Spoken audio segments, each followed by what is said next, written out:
गंगा स्नान करने के लिए चले गए। अब अश्वत्थामा जाकर के पहुंचा द्रौपदी के 5 पुत्रों के पास। द्रौपदी के 5 पुत्र सो रहे थे, वही ब्रह्मास्त्र उठाया है और अश्वत्थामा ने उस ब्रह्मास्त्र से उन छोटे छोटे मासूम बच्चों के शीशों को काट लिया है और 5 बच्चों के शीशों को लेकर के अश्वत्थामा दुर्योधन के सामने पहुंचा है। जिस समय दुर्योधन ने उन शीशों को देखा, बड़ा प्रसन्न हुआ। मन में विचार किया है, रे अश्वत्थामा, जो हमने सोचा नहीं था वो तूने हमें करके दिखाया है।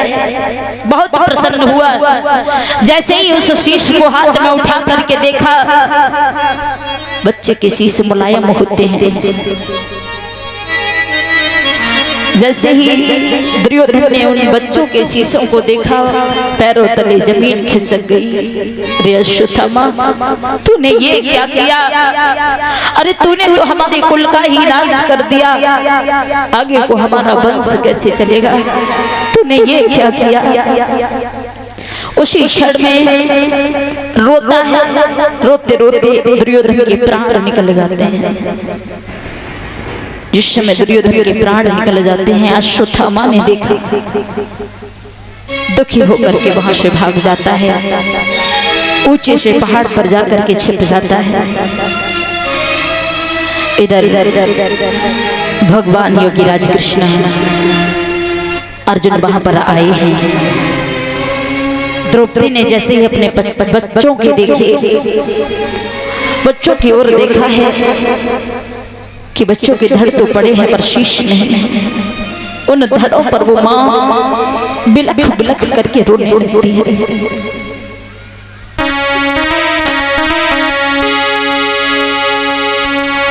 ले बेटने को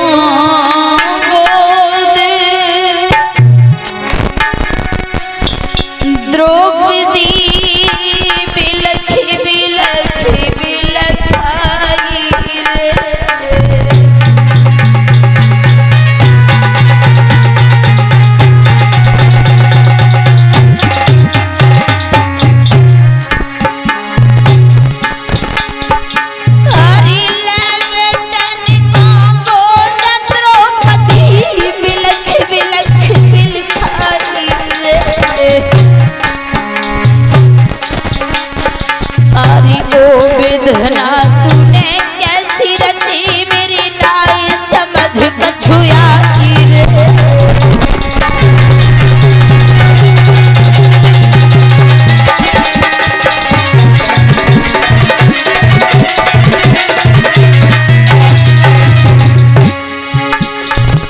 और वो मैया कह रही है,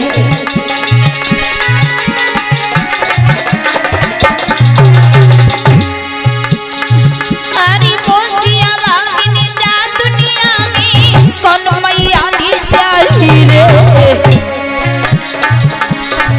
अरे धरती मैया निक फट जाइयो, हम तुम ही में जाए समाई रे।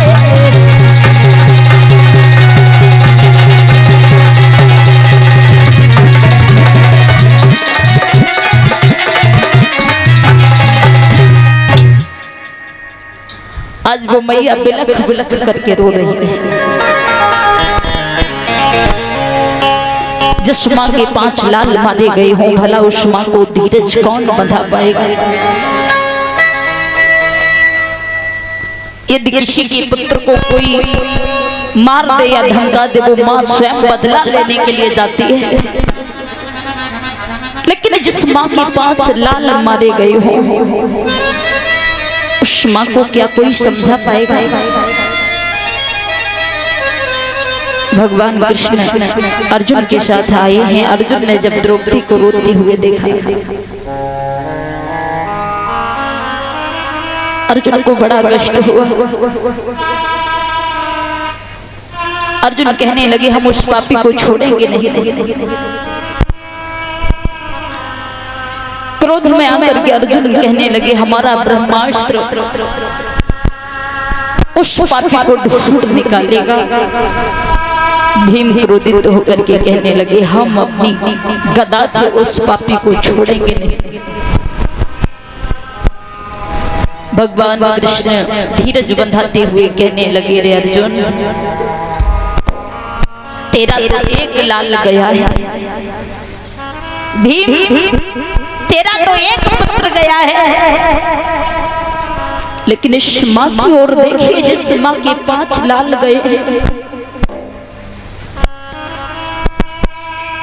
उस माँ से कभी पूछा है? अरे हक तो इसका बनता है कि ये क्या सजा दे उस पापी को। आज भगवान कन्हैया अर्जुन को साथ में लेकर के उस पापी को ढूंढने के लिए चले हैं।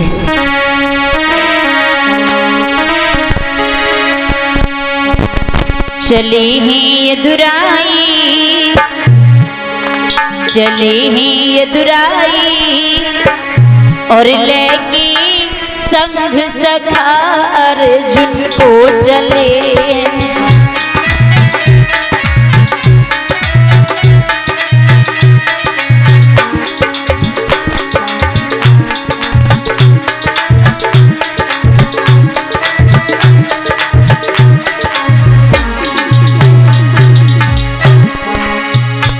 अरे नाही पल की देर लगाई,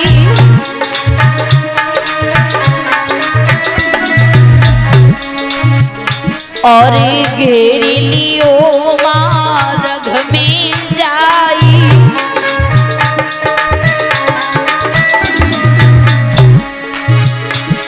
श्याम गई घबराई, श्याम गई घबराई, लेके संग सखा अर्जुन को चले।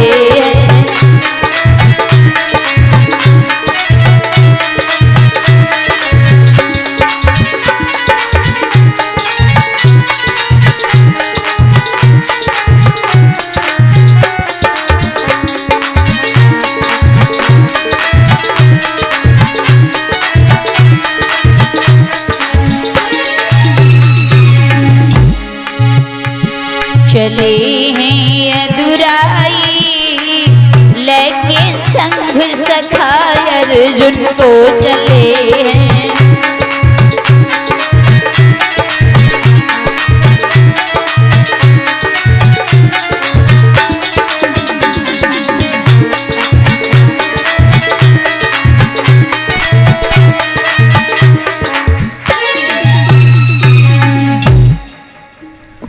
आज अर्जुन ने जैसे ही पहाड़ी पर छिपे हुए उस पापी को देखा, पकड़ लिया, साथ में लेकर के चले हैं। जाकर के पहुंचे उस मां द्रौपदी के सामने, पूछने लगे हैं, कृष्ण कहिए द्रौपदी, क्या सजा दी जाए इसे?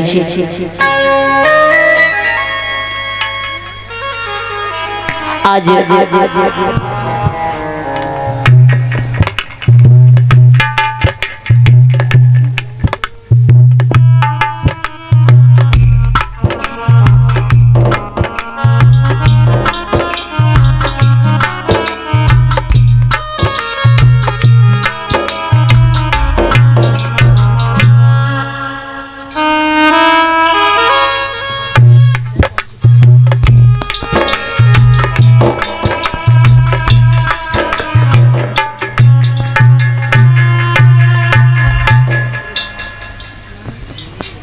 आज द्रौपदी ने कहा है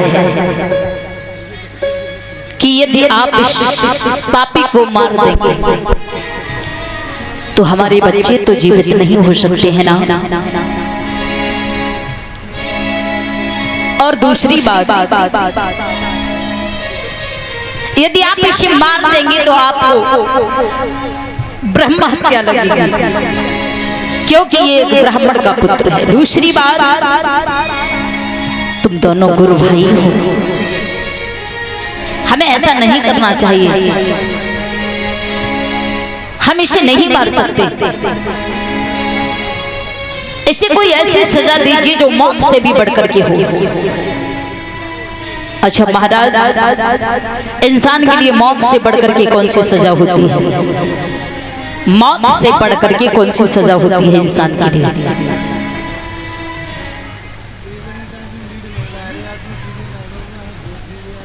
मौत से बढ़कर के इंसान के लिए एक ही सजा होती है, उसका अपमान। समझदार इंसान, इज्जतदार इंसान का यदि अपमान हो जाए समाज में, जीता है पर वो जीने के लायक नहीं रहता। महाराज द्रौपदी ने कहा है इसका अपमान किया जाए, इसे मारने से हमारा बदला पूरा नहीं हो सकता। आज उस पापी अश्वत्थामा के सर से बाल कटवा दिए गए, मस्तक से मणि निकलवा ली गई, पूरे हस्तिनापुर की नगरी में घुमाया गया, बड़ा ही अपमानित किया गया है। जब उसे अंत में छोड़ दिया गया महाराज, कई दिनों तक वो पता ही नहीं चला कि कहाँ रहता है, कहाँ जाता है, क्या खाता है, मर गया या जीवित है, पता ही नहीं चला। लेकिन कुछ दिनों के बाद उसने एक ब्रह्मास्त्र छोड़ा।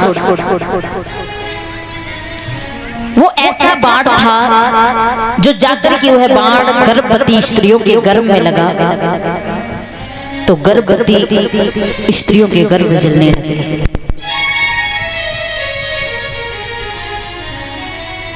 अभिमन्यु की पत्नी उत्तरा गर्भवती थी। जब वह बाण जाकर के उत्तरा के गर्भ में लगा, उत्तरा दौड़ती हुई भगवान कृष्ण के सामने आई और भगवान कृष्ण से कहा है, हे प्रभु आप हमारे परिवार की हमेशा से रक्षा करते चले आ रहे हैं, इस बार भी आप हमारी रक्षा कीजिए प्रभु। तो भगवान कन्हैया ने अपनी योग माया द्वारा देखा कि वो चाल किसी और की नहीं, उसी पापी अश्वत्थामा की वो चाल थी। भगवान कन्हैया ने उत्तरा के गर्भ में उस छोटे से बच्चे की रक्षा की। रक्षा करने के बाद आज प्रभु की ऐसी कृपा हुई, धीरे धीरे कुछ समय व्यतीत हुआ। 9 मास बीतने के बाद उत्तरा ने एक बच्चे को जन्म दिया। महलों में बड़ी खुशियां छाई हुई। पांचों पांडव बड़े प्रसन्न हैं कि हमारे महलों में हमारे नाती का जन्म हुआ। बड़े बड़े ज्योतिषी बुलवाए गए, उस बच्चे का नाम परीक्षित पड़ा है। इस प्रकार महाराज परीक्षित जी का जन्म हुआ। बोलिए परीक्षित महाराज की। अब यहाँ से आगे का प्रसंग जो है वो कल दिन में श्रवण कराया जाएगा और एक भजन बोलेंगे सभी भक्त, उसके बाद आरती करेंगे। अच्छा, जिसको भी झूमना हो वो अपनी अपनी जगह पे खड़े हो जाए।